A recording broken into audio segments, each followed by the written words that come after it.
Today's episode, a very special one, episode 100 of the Lifestyle Chase. Look how far we've come. Take a moment to check out an old episode after this one's done, just to kind of see all the different people that I've gotten to share time with, every last one of them, each of them special in their own way. Today's episode was with Carter Good, and if you haven't heard of him, I encourage you to look him up right away. He's had his own weight loss journey of about 145 pounds, which is no small feat. That's huge. And he's had plenty of mountains that he's had to conquer, metaphorical mountains, of course, and tons of victories, and come a long way in his career, and still has a long way that he can go yet. We talked about some of his big goals for 2020 in growing his online business. We talked about some things that have made him feel self-conscious. We've talked about times when he had to follow his intuition with choosing school or choosing a career.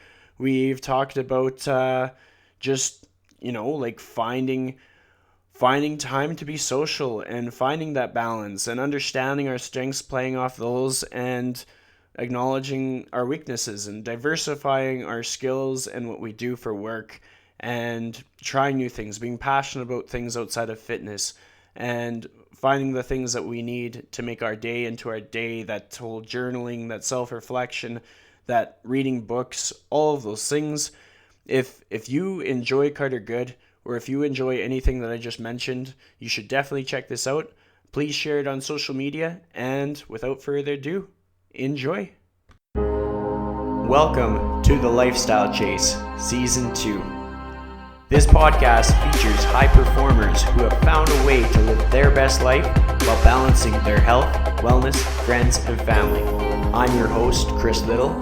Let's get started. The Lifestyle Chase is brought to you by Yeg Fitness. Yeg Fitness is Edmonton, Alberta, Canada's healthy lifestyle community, creating and supporting active living for all. Check them out online at yegfitness.ca and on social media at yegfitness. So welcome to episode 100 of the Lifestyle Chase. I am joined by Carter Good. How are you doing?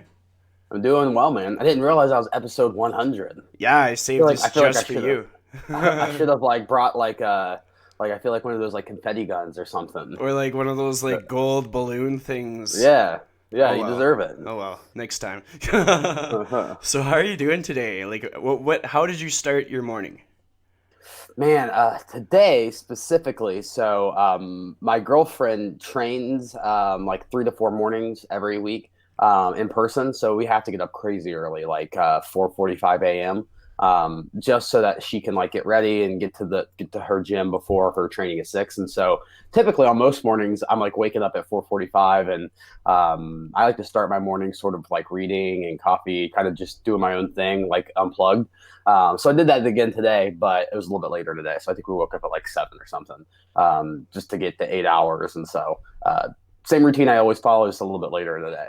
Well, that makes sense. And that's very realistic. A lot of people kind of have that early one day, take it easy the other day. Yeah. So I'm going to get you to sort of get a little bit self-reflective here. What's a person's first impression of you today? How would you describe it? What would they describe you as? Man, yeah, that is. Let me think. I would say, man, I'm not even sure. I get a lot of times, which is funny because it's probably a little bit different than my actual true characteristic. A lot of times people think that I'm very and just very talkative whenever they meet me in person. And the talkative thing could be correct, but it's funny because I'm definitely introverted, kind of stay in my own cubby kind of person. What about physical appearance and stuff? Because we're gonna get to a point that I want to remind listeners of, but today, how you are now, how would people describe you physically? Yeah, I would say in shape. I mean, I'm not walking down the street and people are like, "Whoa, that guy works out," but definitely just in shape. for sure. And like what how do you describe yourself? Like some of us have our self-talk and it's like we're thinking of our strongest characteristics or the things about ourselves that we're the most proud of. What are the things that stand out for you? Hmm. Would you say still physically or just like as like a person? Anything that comes to mind. Gotcha. I would say very loyal, very like hardworking, and very good at creating systems and routines. I like that. All Yeah. right. And then we hop in the time machine 10 years back. What was life like for you then? What was first impressions? How did you talk about yourself? So, man, I would probably wasn't even thinking about how I would do that. But honestly, I would say, um, back then at least, I'd probably say like I felt like I was smarter than everyone else in the room. Just being honest, like probably had a little bit of like a not knowing that I probably wasn't, but just like always thought that like, oh yeah, I think differently than everyone else here. I would say uh, pleasure seeking in terms of like always was thinking about when I was done with school or when I was done with something so I could play video games. I would say those are like two of the bigger ones that come to mind. Okay. And like so you lost a considerable amount of weight. Do you feel like the video games correlated with that, or was there something else that led into that weight gain for you?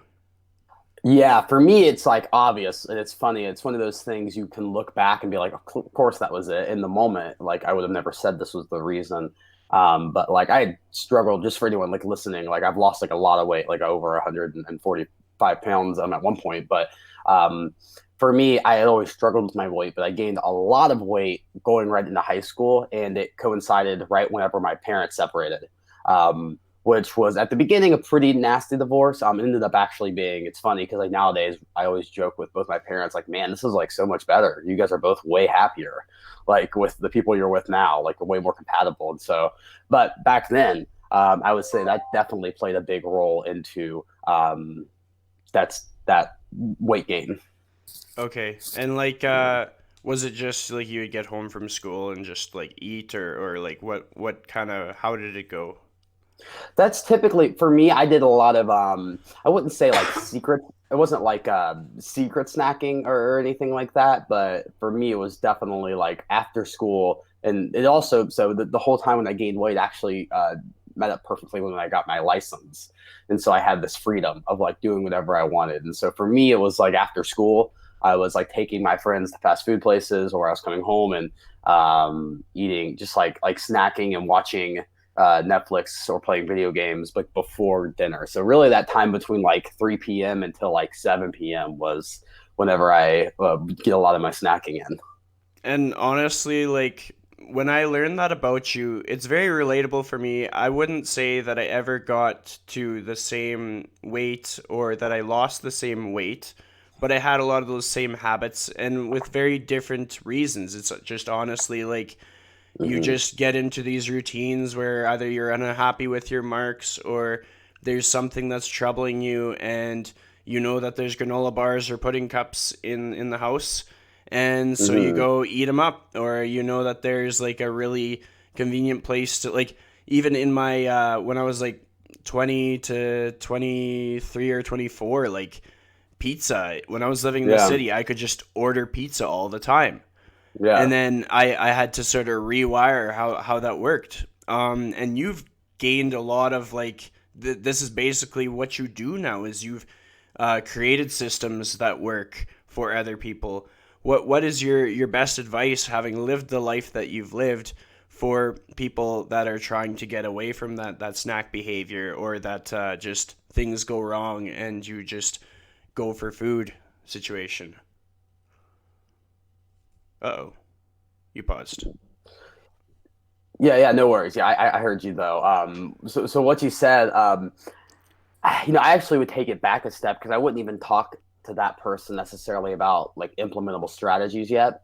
I would definitely first dive into mentality, especially. I think this is a really big one. Is people need to be able to like forgive themselves and like be okay. Like it's okay that things have gotten to this point. Like it's not that like yeah, I think a lot of people feel like they're like lost in this in the moment of it, right? And they're so far gone, and they're just like I've done all this for so long, and they feel a little bit guilty about it, and they feel embarrassed about it. And so, like, putting an effort to fix it only constantly reminds them of the mistakes that they've kept making. So my biggest piece of advice for anyone in that beginning stage of like wanting to make these changes is to first like recognize that it's not your fault, right? It is your responsibility now, but it's not your fault. And I always like to tell people, it's very easy. I mean, you're in this environment that is sort of driven to create that type of result. It's very, very easy to overconsume. It's very, very easy to underexercise and not move. And it's funny because it's like with evolution of like human beings, it's almost like we've evolved faster than like our biology in terms of like food's no longer an issue. You don't even have to look for it. It's everywhere. And so I think just starting with it, realizing that it's not like your problem is not, it's a serious problem, but it's not like this like unique, embarrassing problem to you. Right. And so I always start there because I think once you become aware of that, it sets you up to have more of an opportunity to take ownership and take control of things. That makes sense, and it kind of correlates with that whole self-talk thing, like not being so harsh on ourselves that we handcuff ourselves into making progress. Yeah, exactly. Completely Um, agree. would you have ever predicted that you would be in this line of work with what you were focused on in high school? Like you were feeling like a fairly like you kind of described yourself as an academic from what I could Hmm. gather. What was your career path? What did you think you were gonna do? Yeah, so honestly, in high school, I had zero idea. I didn't have any idea of what I would move towards. And I actually didn't even really start to think. I'll take that back. There was like the typical, I was thinking about like nursing and stuff like that. That was a popular major for people to go into from my school, and a lot of my friends did. But because I really started to get into fitness in high school, I already was starting to think about those paths going into university. And so, like some of the basic paths I was thinking through initially before like actually running my own business was like physical therapy, dietetics, like RN type of, or I'm sorry, RD, like a registered dietitian type of route. Just like general health fields are kind of what I was moving towards whenever I was in college. And what would you say was like the TSN turning point for like what Mhm. geared you towards the path that you took? Like, was it somebody that influenced you? Was it a major moment in your life? Yeah, so it's actually at the time, so I was like living alone in my own apartment, working for my stepdad and going to school full time. And I started to get really into like certain bloggers, like fitness bloggers who were putting out information and like selling like programs and everything. And I actually had joined like this small group, which was basically you paid a certain amount and like they taught you how to start to make side income from blogging. So I was in this group, and one thing led to another, and they reached out to this group for like this opportunity to move down to Florida. So I'm in Ohio. I was actually in West Virginia at the time, which is kind of like a yeehaw state in the United States. But I was there at the time and got the opportunity to move to Florida and work with this company that did a lot of marketing. And so I kind of switched gears and going into that going into that internship, I guess you could call it.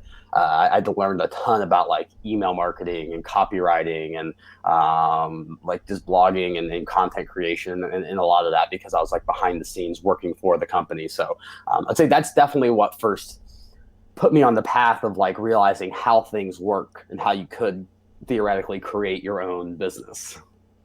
And like it's cool because a lot of us have like prior job experience. Like anybody in the fitness industry generally has worked a lot of jobs that are completely unrelated to fitness, and then in some way it's sort of tied back in and helped us out more. Are there any other jobs that you've Mhm. done where you've realized that it helped you become a better like coach or just a better like role model for people? I wouldn't say there's a job that I've worked that has done that necessarily. I do think I've worked jobs that have taught me work ethic, and like in myself, which I think plays a role into. like creating consistency with your content, which then delivers into becoming a better coach because you work hard at becoming a better coach. Whenever I worked for my stepdad, working full time, so I was going to school full time, and I was working for him basically full time, and it was a job that you basically controlled your own schedule. And so with it, I had 2 days off from school each week, and I would work from sun up until literally it was too dark. With the job, I had to like take pictures of like these vacant houses, and so it would get so dark that you couldn't actually take pictures anymore. And so I think I learned a lot about just actually what it means to work hard each day, like at something to get it done, which I think obviously has transcended into a lot of like what has been successful for me with coaching and with helping other people. And that's great because it segues into a topic that I think is important to talk about. You're good at working hard. A lot of fit pros are good at working hard, especially in the online space. How do Mm-hmm. you make it so that you still have your sanity, so that you still have like that personal time and just that ability to know who you are and Mm-hmm. not just know what your work is? Yeah, I would say two things. Well, first, that this has been something that I've had to develop a lot more recently because for a large portion of my business, I was single. I had friends, but not a lot of friends. My friends also worked a lot, so it wasn't like this weird like, dude, you don't want to come hang out with us. Like it's like no, everyone's working tonight, so it's no big deal. So for a while, it really wasn't an issue. It was just kind of the world I was in. But then starting to date my girlfriend Kaylin, and honestly, just be realizing that that's just going to burn me out long term. Two big things have really helped for me. One is scheduling. And so I'm very diligent, like about making sure that I know how I work best and I know how I operate. I'm not a night owl, and so I never put myself in a situation to have to work at night. Maybe once every month I have to finish something, but it's very, very rare. And if I have to finish something at night, it means that I did something wrong during the day, like something went off plan. So I'm really big about scheduling each day and like having a to-do list essentially. And the other thing is, and this is something I've actually started to do more recently in the last couple of months, is operate from a no. Basically, assuming instead of being the yes person who will say yes to literally everything, coffee date, this, I'm now turning into a no person in terms of, hey, like I would love to get coffee, but I don't get coffees Monday through Thursday. I only get coffee on Friday morning.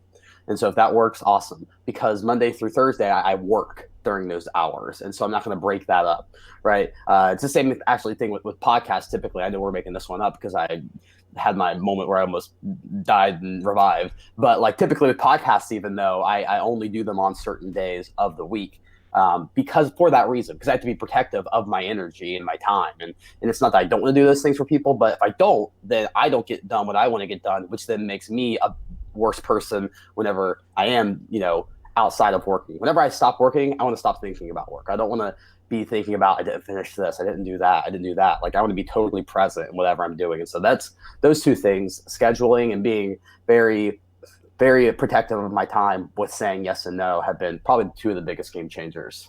I like that. And it's so true. Like, just to have our boundaries, and especially that point that you talked to about, like, when you're done with your fitness stuff, you don't Mm-hmm. necessarily want to talk about more fitness stuff. So, like, Yeah. what is your non-work things that you do to fill your cup, to fill your bucket?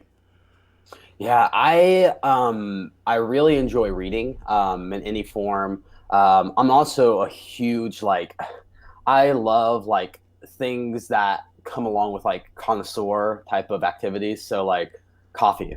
A really big fan of like pour over coffee, single origin, like coffee beans you get from like one farmer. Not like Starbucks crap, right? That people drink. It's same thing with like it's funny because it's like with fitness, it's the opposite. Like I love wine. I love like the whole thought process behind wine and like why it's art, like the art, like the artist side of wine, of how it's created and everything, and even with like cocktails too. I've always really been big leisure time. I enjoy learning. And so for me, it is leisurely to either read or I love like documentaries and stuff like that. So typically my free time revolves around like reading, learning something, or spending time communicating with friends or spending time with Kaylin. I love it. Yeah. In your career so far, what's your moment when you've doubted yourself the most, and how did you overcome it? I would say probably honestly, like in this like season of my business right now, because I'm making one of the bigger switches that I've made since, I've always done one-on-one coaching, and I still do one-on-one coaching, but I am putting a lot of effort into creating a coaching membership. And so basically just changing models around, which has involved dropping off with clients and not taking on new clients, making less money, and to invest more time into this thing that's also an unknown. I don't know how it's going to work. I don't know if it's like what's sustainable about it. And so, funny enough, I think it's like this moment that I'm in right now. I love it. And it's so Um, honest and real, but like when we're going into things, we never know. We just have to have mhm. that faith and that just that Yeah, stick to itiveness. So yeah. like what is it for you that inspires that faith in yourself? What gives you that confidence to start each day as like a self-employed individual? Man, I would say because honestly, it's funny because I always tell people like I don't have very many entrepreneurial traits. Like I joke around and I say like I would be the best widget maker in like Mr. Widget's Widget Factory. I'm not very like quick start. I'm not very like head in the clouds, like coming up with thousands. Like that's how like my girlfriend Kaylin is. Like she's like she can come up with 15 ideas a day of like different things that she wants to do, and I'm just like how do you even think of one of those things? And so sometimes that's what stresses me out is like not like being someone who's constantly what's the next thing, what's the next thing, what's the next thing. But I think what keeps me grounded is it kind of goes back to the fact of knowing what my strengths are.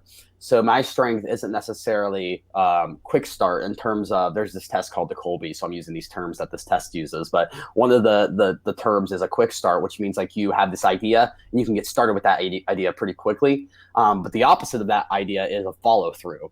And so I'm the type of person who somebody will come to me and say, I have these 15 ideas. And I'll be like, okay, cool. Three of those ideas are actually like realistic.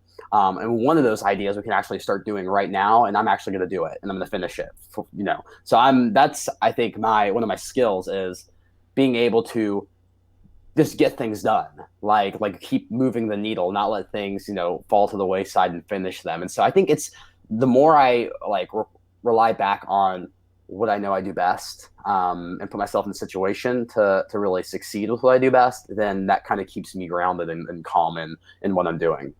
I like that. And it's something that I've heard a few times, so it's just good that everything kind of when you hear like five people say the same thing, then you know Hmm. it's got to be a good thing.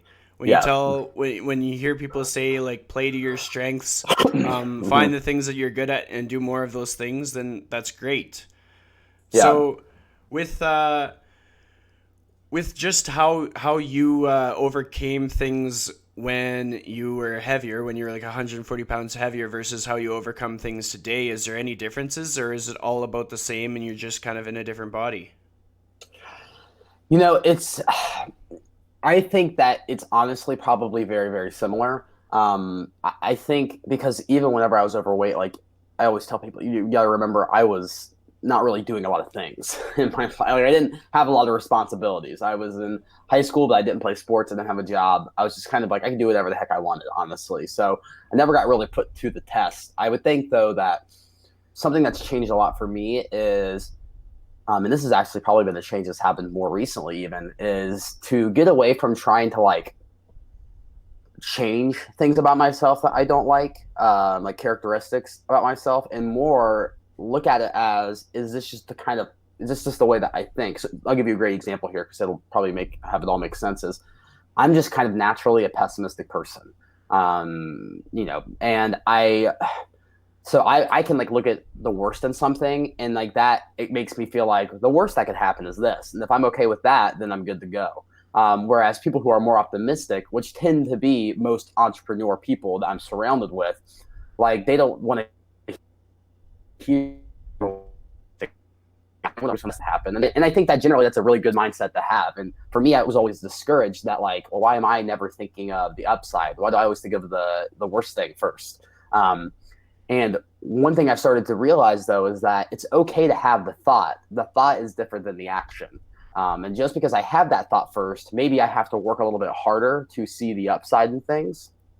just in certain decisions, right? Like I'm not saying like the upside in life or whatever. It's like it could just be like the upside in choosing to start a membership, like being able to focus more on that upside and take action on that and have trust in myself, and not have to worry about, what are the chances that this fails or doesn't work. It's just like trusting that process. I would say nowadays I operate a lot more from a less emotion, I guess, with the action I'm taking, and more objectiveness of like, hey, like if this does work out, it will be totally worth it. And if it doesn't work out, it's not that big of a deal. Versus I probably used to operate more from, if there was even a chance of something going wrong, I would never say yes to it, or would not even want to do it. And if I did do it, would have a bad attitude about it. If that makes sense. Yeah, that totally makes sense. I think that's something that holds back a lot of people, whether they admit it or not. Just not doing something that inherently that they want to do because of the probability of it going wrong, or of them not being able to see it going right in their head. Because like Yeah. nobody really knows what's going to happen when you do anything. Like I could Yeah. go out to my car, I don't know if it's going to start. It might just not today. You don't know. Yeah. It's Yeah. crazy. No, it's funny because I think people kind of operate from that standpoint of how things normally work was how they're always going to work. Which just isn't true. I mean, it's even like from an entrepreneur standpoint. I mean, like the whole idea of like a job security and another job. And of course, there are some fields that are going to be more secure than others. But I like to use like my hometown is a great example, because there was this huge factory in my hometown that was like bumping. It was like the main thing for weeks, or for like years and years and years, like for like 50 some years, right? Like everyone worked there, and then one day it just shut down, and like everyone lost their job, right? And so it's one of those things where you're nothing is guaranteed, so you might as well. I come from the standpoint of, you might as well do the things that excite you and give you the best opportunity to be happy, because no matter what, there's always going to be that risk of something not working out. We're totally on the same page there. Who are three people that you look up to in the fitness industry, or even not even in the fitness industry, just in life in general? Three people. I'll try to spread it out a little bit. I would say one of the people I look up to the most right now is Elon Musk, which is probably a cop-out answer for a lot of people. Not even from the standpoint of like I want to be like him, because I do not like want his. I just think that his like refusal of like saying things, of like letting things not work, or like I like how he challenges the impossible so much, because like as soon as something becomes impossible, people just write it off. But it's like, well, what's to say this is impossible, right? Like, have we actually proven that it's impossible, or do we just assume because that thing's impossible and this thing's impossible that these things together must also be impossible, right? So I think I really do look up to him. In the fitness industry, there's a ton. I'll say one of the guys I really look up to a lot is Lane Norton. I look up to him a lot, mostly because there's not a lot of like research, like scientists and researchers who one walk the walk, but then also will fight for things, but isn't. And he's definitely got like a, you can tell he's very masculine, got a big like, if I'm right, I'm going to come at you mentality. But I never think that he never like turns to like belittling someone's belief in something. Like I feel like he's been known to like change his opinion on things based on like what is actually presented to him. Just a huge characteristic. I think being able to like change your mind is a huge characteristic. I think he's good at doing that. And then another guy ties into him is Joe Rogan. Like the Joe Rogan podcast mostly, and that's probably one of your guys too, I would guess, or at least in that world, just because of the fact that he makes you he's similar in that. Now he has some things like with fitness specifically, he's got some woo-woo mentality around some stuff, but in general he doesn't and I feel like I'm him. Like, you feel like you're Joe Rogan every time he brings in these experts in certain fields, and like he asks like good questions and is like actually curious, which I think is a good trait to have, because most people, I think, when they're asking questions are just trying to look good when they ask Yeah. the questions, Yeah. where he's legitimately curious and will say something dumb, but like doesn't care because he's trying to get to like the root of the answer. So those are three probably big ones right now. That's an awesome way to put it too. It's just like don't be afraid to say something dumb because if you don't, you're not going to learn anything new. Yeah. Like I could like it could be confirmation bias all day long where I'm just trying to say what I think is right and trying to get it come out of your mouth, but Yeah. I won't be able to prove myself wrong or to learn or to adapt or to change my mind because I won't be asking for the questions from you that I Hmm. need. Yeah. Um, so what is advice that you would give to your younger self? Like let's think about the most naive, most inexperienced version of you that you can think of and the advice that you'd give, or would you just walk away and not give any advice at all and just like play the cards where they lie?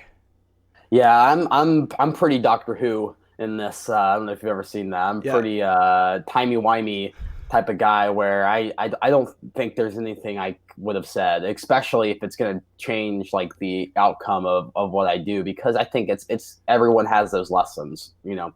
And there were things that happened to me that if they wouldn't have happened that way, then I couldn't have gotten to where I am right now. And I could be, you know, above that. And then like and then the same, I'd probably say the same thing 10 years from now, because you got me to where I was. And so I think if I did have to say something though, I think it would just be to trust your intuition more, and like trust that like you like trust that you're right with your intuition, because that's probably something I always question, like am I really right or do I just think I'm right, and I almost get too far into my head and I think like is this actually it's so maybe just trusting my intuition more, but outside of that I probably wouldn't mess with that at all, because Yeah. I don't want my pictures disappearing in like my image disappearing in pictures like Back to the Future, No regrets, not something. even a Yeah. single letter. Mm-hmm. That's it. So as far as intuition goes, because I love that. Like I love like actually listening to your gut and like following that feeling that you have. What are some moments that kind of stand out to you where you've actually done it and it's paid off and you remember it? Yeah, I think one of the biggest things for me was that move to Florida. I mentioned earlier, because doing that required me to drop out of college. I had a full like scholarship, and I was going to lose the scholarship by dropping out. Required me to move literally across the country, you know, to the south side of the country. I live on the northern side. To move in with people who I didn't know, and to just do this thing that I knew nothing about. And but it felt so right to do it that I couldn't even really. It's funny, like that was probably one of the only moments where my intuition was like so strong that I didn't even question not doing it. Um, and so I'm glad that I did it, because it's what propelled me to like get to where I'm at now. So I'd say that's probably one of the biggest things, because logically, if you were to look at it, it would have made a lot more sense to stay in school where I was, and to finish out, because I was like in this first semester of my junior year. So I had like basically like 3 more semesters before I would have graduated. And so that probably is one of the biggest ones that can come to mind. I got a good question for you because you say Yeah. logically it would have made sense, but I'm thinking about you and the things that you care about and how you're wired. Hmm. Would it have logically made sense to be less happy, or would it logically make more sense to feel more fulfilled and follow that intuition? Like, I guess I'm Hmm. testing you. Like, sometimes it's good to second guess what you think is right and whether that's based on yourself or based on what you think other people think are right. No, exactly. That's where I think, based on what, if I were to have polled 100 people, I guarantee like 80% of the people would have said stay in school for at least the 3 semesters, Carter. Don't drop. You're going to lose your scholarship. And if you come back to school after this, you're going to have to start paying for it again. And that was kind of my downfall. My back, or like I would be fine if I would just have to come back and have to pay for college. Was my mindset. But like, I think for a lot of people, they would have looked at that as you're so close to being done. It's not like I'm just about to go to university. It's like you're over halfway done. Like, why would you drop out and waste all that time and undo that hard work to go and about? So I think logically people would say that, but internally I had already known that, you know, I would rather fail at this and know that I tried than to, have to always question what if for literally the rest of my life about it. And I know and I'm thinking on it now, like I would have 100% like been saying, what if I wouldn't have done it. Yeah, so it's just a good reminder for people to kind of like stick to their guns. Don't worry about what the peanut gallery says. Just worry about what you want. And on that note, I think this is really important for some people who are afraid to take action on things is maybe for that person, maybe for you, it is important. It is good to play because this is what I do because I'm naturally thinking about like what could go wrong. Whenever I do play the game of what's the worst that could happen, and I'm being honest with myself, sometimes that helps me make the more optimistic choice. And I looked at that scenario. What is legitimately the worst thing that could happen? Like I have to end up paying, getting more student loans that I'll have to pay off into the future. Like, is that risk worth it? Is it worth like taking this opportunity to like do something that I've always wanted to do? And so I think and I think a lot of times the worst case scenario people create in their minds is not like it's never as bad as you realize. Like it's never as horrible. It's not like you're going to end up like in a ditch. If you choose to do this, you're just not going to, nothing's going to work and you're going to end up in a ditch, right? I mean, if you're like a person who's like willing to, you can get a job, right? You can work at a fast food place, get back into school, take out your loans, try to get a job on university, right? If you actually need to, you can get yourself back up on your feet. And so I think just really analyze it and be like, is the worst case scenario really as bad as you think? And is this opportunity worth it enough? Because you're going to be fine no matter what if you keep putting effort into life. That's so true. When it comes down to like honing your craft and continuing education and just like learning to better yourself, what is your strategy? Do you do books? Do you do audiobooks, podcasts, seminars? Do you learn from Mm-hmm. specific people? Yeah, I'm definitely a big book person. I'm a big like reader. I'm not as much into like I do like podcasts, but I'm not as much into audiobooks. I can't pay attention. Um, if I'm like driving, maybe I could, but like generally throughout the day, like I'm just not really listening to podcasts because I'll do something else and I can't like my attention can't be split because I can't focus on anything. So, no, for me it really is. It goes back to like the scheduling thing of I put in time every day for further education for myself, whether it's in you get to the point with like fitness and nutrition where like I'm not going to be learning anything. Like there's so much more you can learn, right? And now it's to the point you get to the point where it's just like, okay, now choose your religion, right? Choose your food religion because everyone's got the best, approach to fitness and nutrition once you get Yeah. to a certain point. And so like for me, it's a lot of just like self-development growth. And like right now, one of the things I'm really into is like relationships. And so like I will set time aside each day to both read about that and to engage more into it. And so, for example, like last night, I got dinner. It would have been easy for me to like say, "Hey, I got busy tonight, can't grab dinner, sorry." But like I put time into my schedule to grab dinner with a friend who I haven't talked to in a while. Which normally I wouldn't do that. I'm more of an introverted person. I would just skip it, right? But like I was like, I'm working on relationships. I want to get better at like having stronger relationships. And so not only have I read about them more, but now I'm like actively trying to do that and plan those things into my schedule. And so that's how I make it happen is I make sure if it's like it always comes back to my schedule because time is your most precious commodity. And what you spend that time doing is what's going to determine the outcome.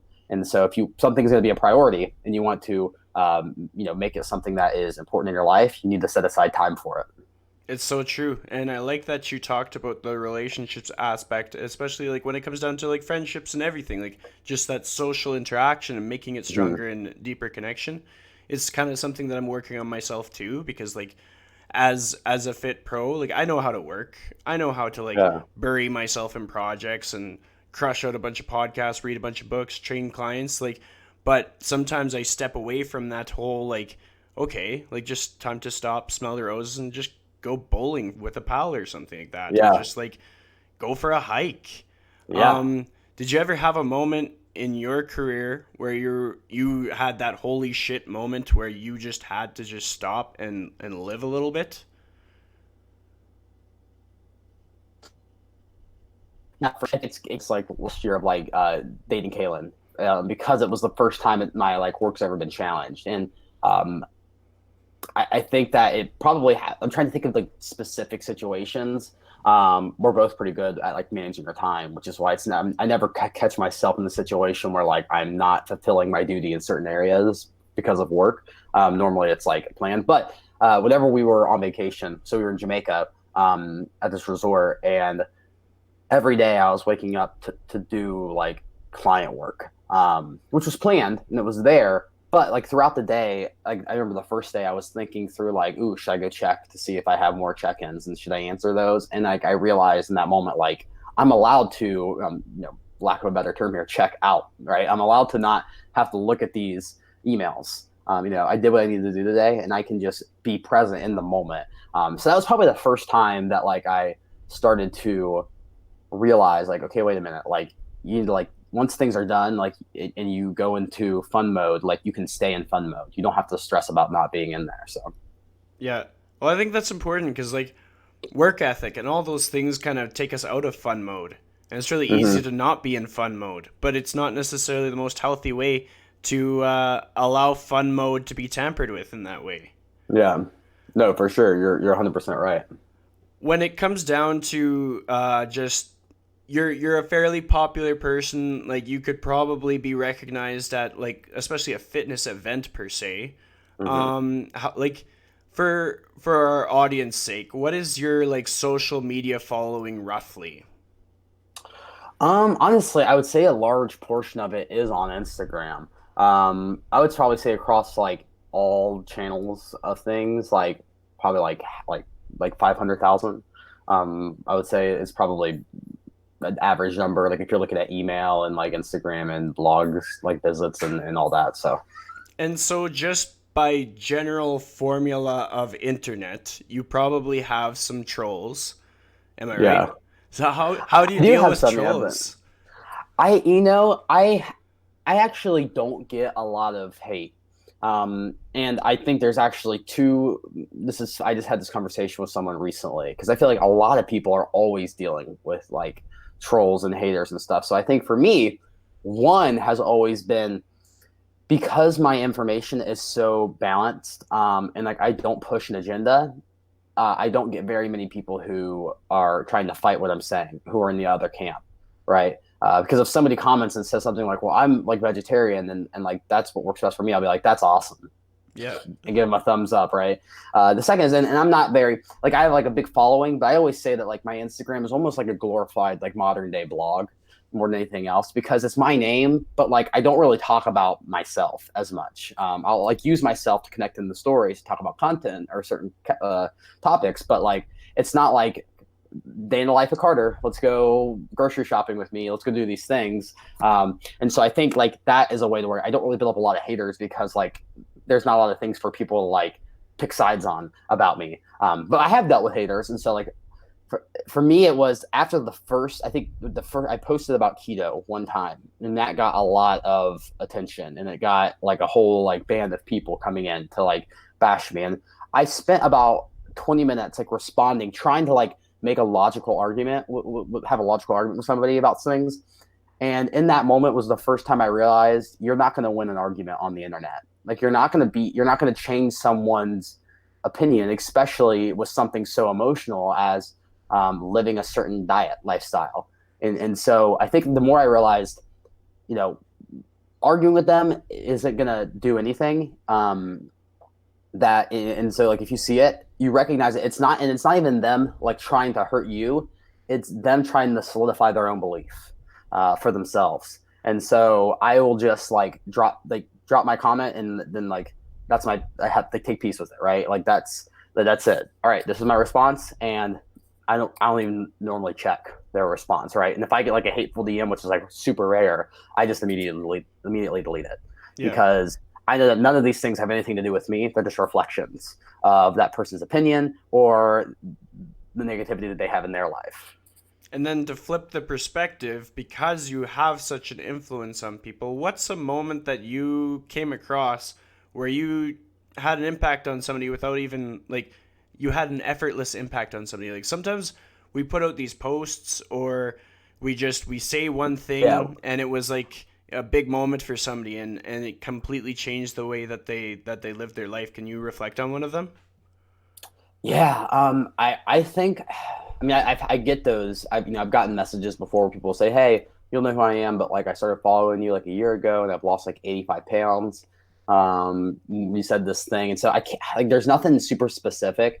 I do think though that like one thing that has been really impactful for a lot of people is sort of the one of the ways I explain like the difference between like good and bad foods, and then talking about like more nutritious and less nutritious, and coming at it with a more gray perspective versus like this black and white perspective. I think anytime I share information that is furthering that, you know, creating responsibility around, yes, you want to be more towards the good than the quote unquote bad, but like making like having people realize that just because you eat this does not mean that this is a bad thing.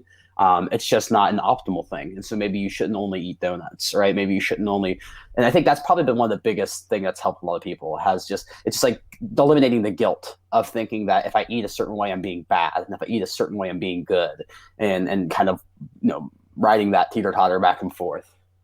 I just love how we can make it so attainable for people by creating different ways of seeing it or articulating in a different way that's just easier to absorb. Like sometimes when material is just more complicated or when it's almost too systemized, it almost makes it out of reach for some people that just want to make one little positive change for themselves. Yeah, exactly. Right. I agree with you completely. It's almost like paralysis by analysis too. And they don't have any self-belief because they feel like it's such a large mountain to tackle. They're not even going to try to start, you know, getting to the first checkpoint of the hike. Absolutely. So when it comes to life in general, what makes you the happiest, and what's your strategy going forward to put more of that into your life? Man, I feel like I've used this as my cop out answer 3 times. I think honestly, managing my time, like being in control of it, because I only get upset with things when I feel like I'm being forced to like do certain things that I don't see any purpose in doing. And granted, I know people are going to have jobs that they don't have control over, but then like I even fight back on that a little bit, and I know that like I don't get to be like I'm not there, I'm not in their shoes, and so I get like like lashbacks for saying like you don't understand what it's like, and I'm like, you're right, I don't. But I also think that even in these situations, you do have control over certain things, and like if situations are bad you can like communicate those bad situations, and I just think the more that you can get in control of your schedule, the more you can get in control of your time, even if that means like knowing, hey, I know that I have to go to work at this time, but I'm okay with it because like I mentally am allowed. I mean, I've chosen this job and I've chosen to work, so I'm going to go to this thing and do it, and just have that more ownership. Like for me at least, that makes me the happiest because then I can schedule to do the things that I know make me happy. But like at the end of a day, when I know that like I've done all the things that I know I needed to do for that day, like that is one of the greatest feelings for me. It's just that feeling of like, okay, I checked all those boxes that I needed to check today, and I just feel great about it. And so that's me. I think happiness for me is always about like just making progress, in different areas, and being intentional about it, and being able to look back and be like proud of the progress and not feel like I'm constantly being torn in different directions and what's keeping me from moving forward the way I want. I totally get that. With your day to day, what are things that you need in your life outside of work that Mhm. that's a box that you need to check that make you feel better about that day? I would say definitely the period in the morning before I start working, whenever I'm like reading and journaling. I just love that reflection time because it does help set up the day and like set up the night. I think that you tie that in though perfectly, or take that same activity and put it at night too. I just like to sandwich my days with me time where things can calm down, like either slowly ramp up and then slowly ramp down, and calm down for the day. Yeah. For me, those that's my big thing, because like I mean, some days I'm going out to eat with people for and having like a conversation with them. Some days I'll be having like more podcasts like this. Some days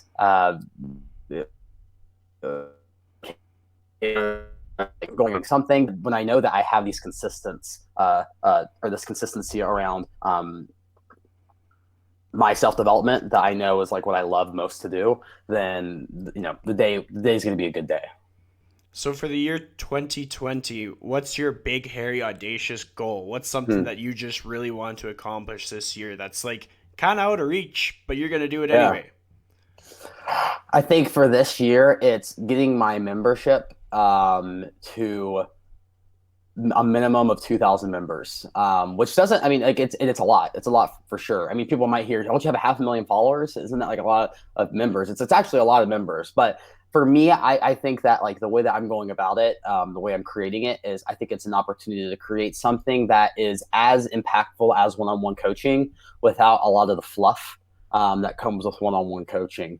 And one-on-one coaching is great for specific things, but for general population people that I work with, it gets to the point where like once the information is there, it's really about support and accountability and having like a strong framework and group around you. And so that's my big goal for this year, because getting to that point will one, make me super happy about this thing I've created, but also free up a lot of my own time because I'm not doing as many one-on-one check-ins with clients. So from a business standpoint, it frees up a lot of time for me to do that. And I think another personal kind of goal I have for this year, and I've actually already started it, is to get a lot more into investing into other areas. So like one thing I'm doing is getting a lot more into real estate. Not trying to like become like, Grant Cardone or like Donald Trump, like real estate mogul dudes, but like just like getting more into other things outside of fitness, because I do fitness for myself. I do fitness for my business. I talk a lot about fitness. And so just doing other things that I think are fun and cool that are kind of growing me and moving me forward. So, Diversification, I get it. yeah, It's good. yeah. It's I think a lot of people benefit from that because there's applications from other industries that we can always cross over to the industry Mm-hmm. that we're in, and also it's just that we don't know what the future holds. We don't know like how our intuition is going to guide us in the future. Like maybe 10 Yeah. years from now you'll be done with fitness. Maybe I'll be done with fitness. We don't know. Yeah, exactly. Yeah, exactly. So just being like cognizant of that, right? And not having all my eggs in like one basket, because I would hate to be in a situation where I resented fitness coaching, right? I can never imagine me getting to that point, but like never, like you said, maybe 10 years from now, I don't like it anymore. And it's like stressing me out, but I have to keep doing it because it's what I put all my time into. So yeah, that's kind of my goal though, but that's kind of part of this membership is like getting to where I'm still heavily involved, but there's a lot more ability for other people to add value to. It's not just like me behind the Yeah, scenes. yeah.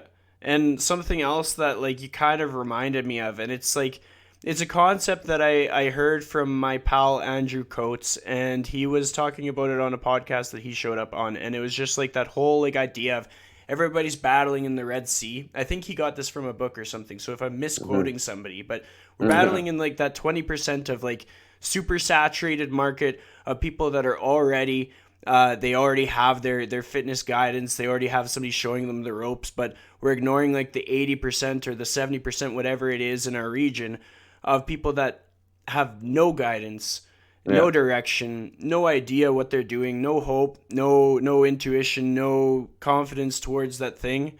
And so any way that one of us gets more efficient or gets better at communicating to their audience is a great way. Like Yeah. as much as like I hope that people that listen to this are inspired, and I hope that like maybe the odd one will be like, oh yeah, like Carter Good is a good fit for me. I want to be Mm-hmm. one of his 2,000 people, because then we shrink that large blue sea, that 70% of people that they need help, they need Yeah. guidance, and they just haven't found it yet, because each of us, there's something unique about each of us that lines up with all these different human beings. There's like millions of people out there who all need Yeah. help.